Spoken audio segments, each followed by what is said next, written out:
Ahojte, moji milí. Zažili ste už niekedy paralýzu zo stresu? Je to stav, kedy máte toho tak veľa a ten tlak je tak veľký, že už nie ste schopní nič robiť. Je to vtedy, keď si poviete, že mám toho tak veľa, až nerobím nič.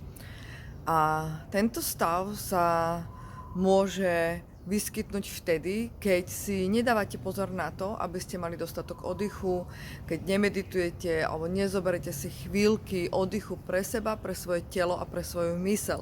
Takže ak sa vám to niekedy stalo, je to jednoducho preťaženie a vy potrebujete oddych.